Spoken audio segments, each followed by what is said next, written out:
true believers and warriors alike. It's your boy Turtle Sage here, aka Mr. Richard, here for another combat commentary. Yes, we are changing up locations. You know what? Gotta keep it fresh. This is where I usually train, obviously. You've seen the videos. You know, it's time, not in the living room. I thought something fresh would be great, but that's neither here nor there. I digress. Let's get started into what we're here to talk about.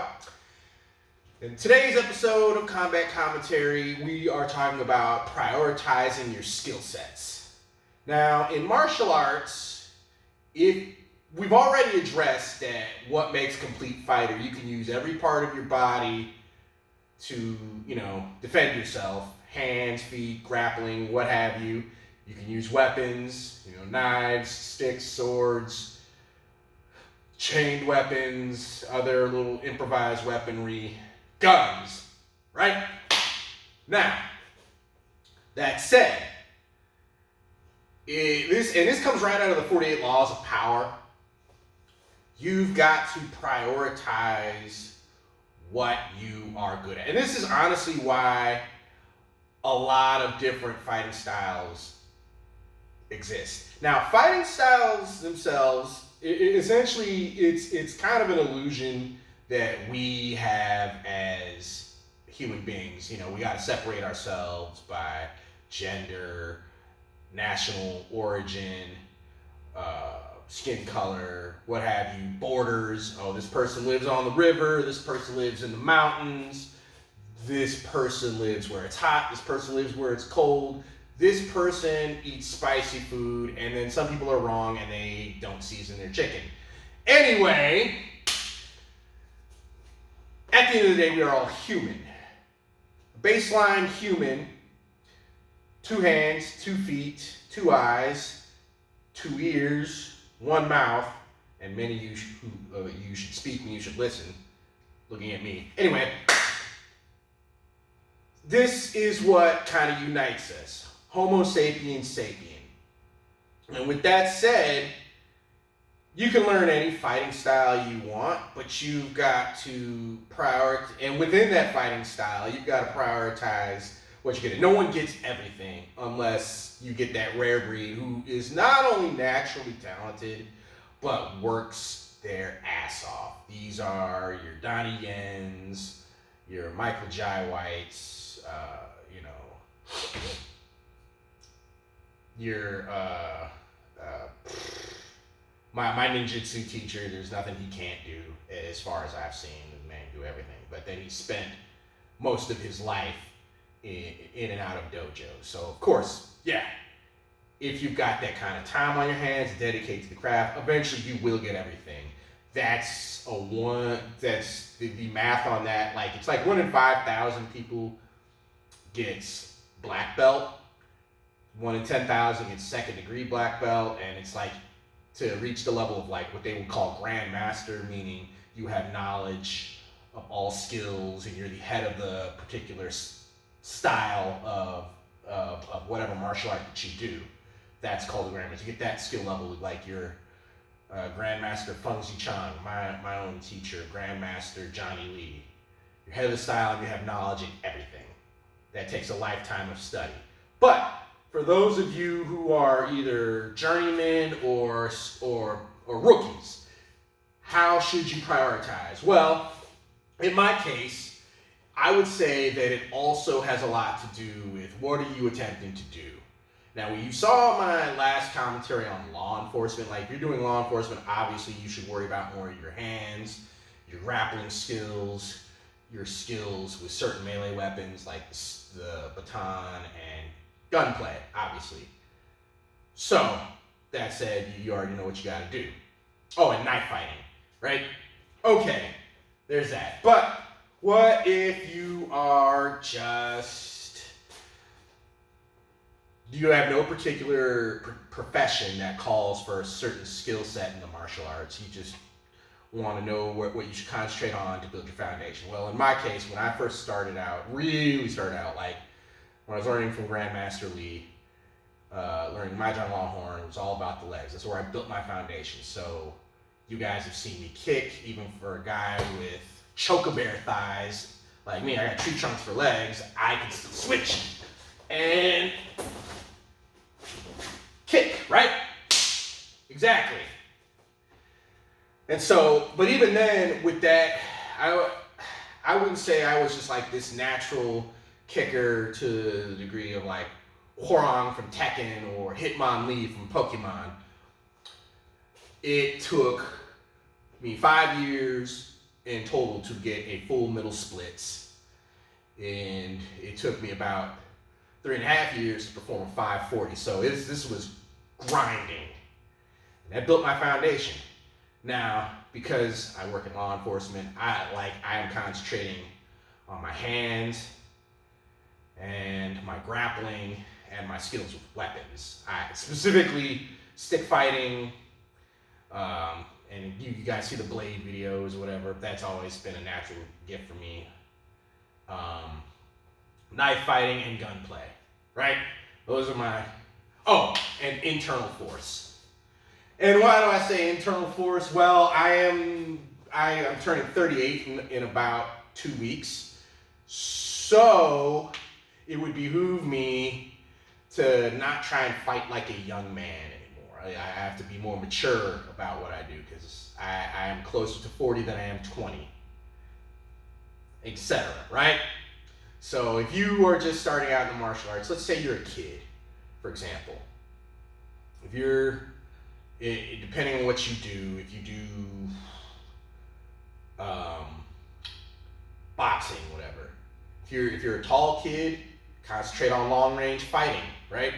Prioritize fighting like Muhammad Ali, because he's a tall man, he's like 6'2" and long reach. So of course it would behoove him to be a good outside fighter.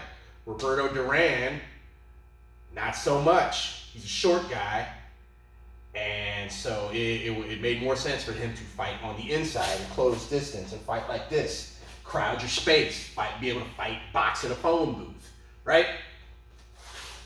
If you are, built like Wilson Fisk, it would not be in your best interest to be trying to do high kicks, to prioritize high kicking. It's nice if you can do it, but it would be smarter to prioritize grappling and dirty boxing, because you can strong arm somebody, you can get them to the ground, get on top of them, flex your weight on them, right? And like so, you've got to concentrate. Well, if you're a young person, it's cool. You can concentrate on doing a bunch of kicks and acrobatics. Again, eventually you want to get skill in everything, but at the end of the day, you got to get in where you fit in. Pick a lane. Start there. Again, I was known for my kicks. I'm a short dude, but I was also leaner when I was in my 20s and late teens. So of course, martial art like my John Longhorn worked for me. I could dance around my opponents while they tire out. Now, why can't I hit him? And as soon as they drop them hands, they're eating the bottom of my foot while standing up straight. Yeah, bad day for them, right? But what happens when I fight somebody like my friend Sam, who knew how to cut off my ability to use long range? Plus, he's getting older. He's younger than me at the time we fought. He's in his early 20s. I'm in my late 20s. Starting to slow down, right?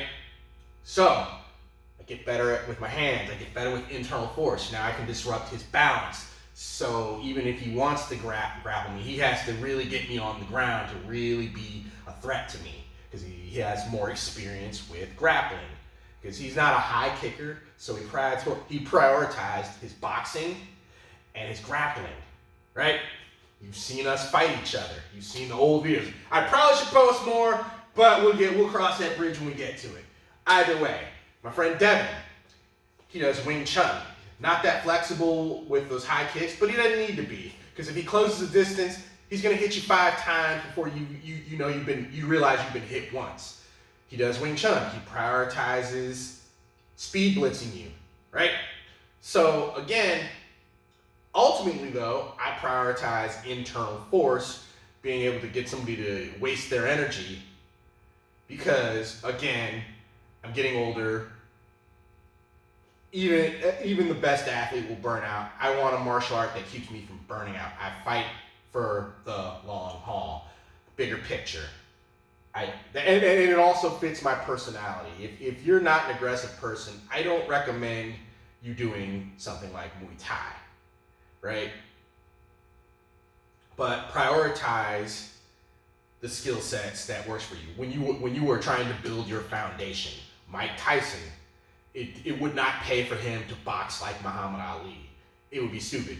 He's shorter than most heavyweights, and he doesn't have long reach. So him coming in like so, getting up on you, getting low, hitting you in your midsection, and uppercutting you makes sense. Him trying to back up and jab you and fight backwards didn't make sense. He's not good at fighting backwards.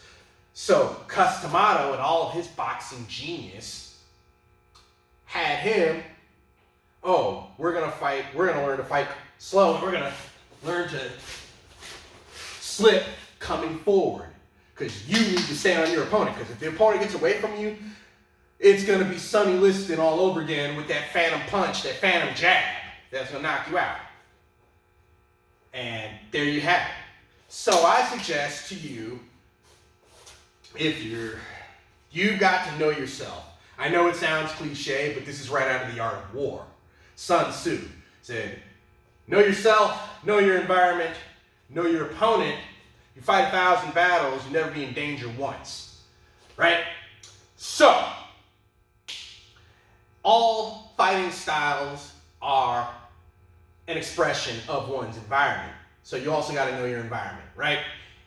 Hung Gar, Wing Chun, Choi Lei Fu, those southern mantis, those southern arts, Bak Mei, that are really intensive with the hands, you know, stuff like that, you know, right? My makeshift Hung Gar, right? They exist because Chinese people were working on riverboats, and prioritizing doing a 540 cyclonic kick would be the dumbest thing ever on a riverboat that's rickety and you can fall in the water if you're trying to defend yourself. But if you're like this, you can switch, get in, get close, use Fajin, knock someone off their feet. You can prioritize that a lot easier. So you can learn a martial art, Wing Chun, faster on a riverboat than you can doing like Northern Shaolin monkey style or what's it called? White Crane or something, where you're more agile and jumping around or whatever. That doesn't make it's not a good idea to do that. Like or like drunken style. No, don't do that. Oh, I'm gonna do this on a riverboat. Okay. Now, if you're in a wide open space in a field, it makes sense to do Northern Shaolin and be able to kick somebody. Especially if you're dealing with people charging you on horseback, you can leap up into the air and do a jump, kick them off horseback, right? That makes sense. If you're fighting in the mountains or you're fighting in heavy forest, places where you don't have a lot of time to BS, you have to sneak up on someone, grappling makes sense. Drop down from a tree, especially if they're in a caravan. Grapple them, cut their throat, keep moving. So martial arts like ninjutsu or Kali or Salat makes sense if you live in a heavily forested area. Guerrilla warfare.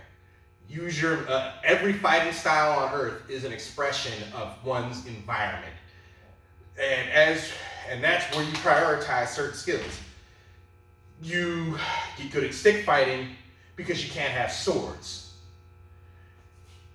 You get good at swords when your opponents don't have spears or they don't have any other big weapons. You get good with guns when no one else has guns, or when someone has a bigger gun, you get good at sniping, you get good at ambush tactics, you get good at flanking, you have a real mobile fighting style. Every fighting style changes depending on the person that they're dealing with and the environment and who they are. So, with that said, I hope you like what you heard. I hope this helps you out in your journey. It certainly helped me. And with that said, if you like what you saw, like, share, subscribe, ring that bell icon, share this with your buddies. And with that said, Turtle Sage, signing off. Sai Chin.